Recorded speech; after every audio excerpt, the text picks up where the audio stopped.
So we lost James on the 15th of October 2013. He was on his second tour of Afghanistan.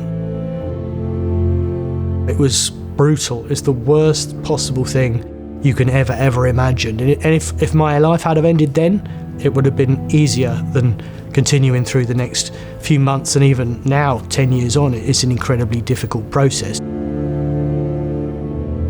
The bereavement that I experienced was 29 years ago. When I was a teenager, my dad died. He was 42. He got lung cancer. He lived for 6 months beyond his diagnosis. And not all of that 6 months was particularly good quality, so pretty traumatic as a teenager. I found that when my health started deteriorating in my early 40s, around the fact that I hadn't ever really properly dealt with my dad's death, quite a lot came apart.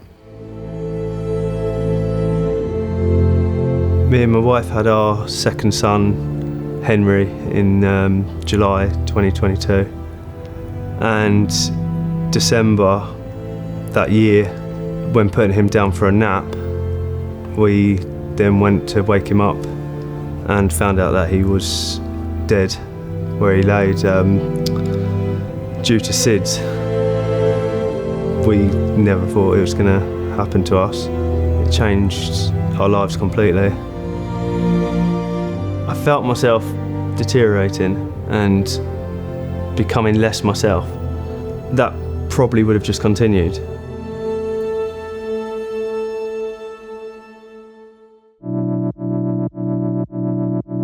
Four years after James died, I was diagnosed with prostate cancer. It didn't bother me in the slightest. I wasn't concerned, and I only found that purely by chance. When I did SAS Who Dares Wins, I had some healthcare issues which the doctor picked up in the jungle. I kind of think of it as a little bit of an incidental, but I also knew at that time that that's not healthy. Quickly after the show, I met a guy called Dan. His wife was murdered. We got together and we wanted to provide some sort of support for people like us who've been through this sort of trauma. We put together Strongman, initially just to take groups of guys away, camp on our weekenders, climb mountains, do zip wires, go to the pub, but just enjoy people's company, because guys are so difficult to get engaged and get involved with stuff.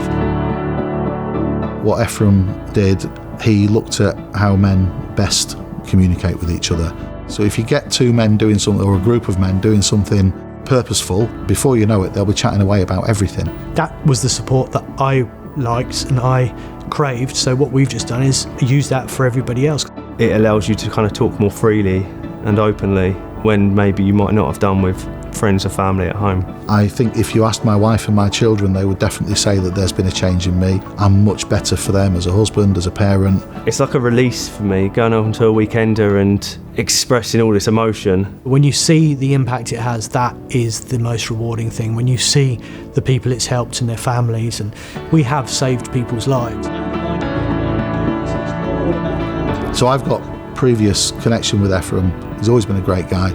He's always been someone you can rely on. He's always been great fun, creative.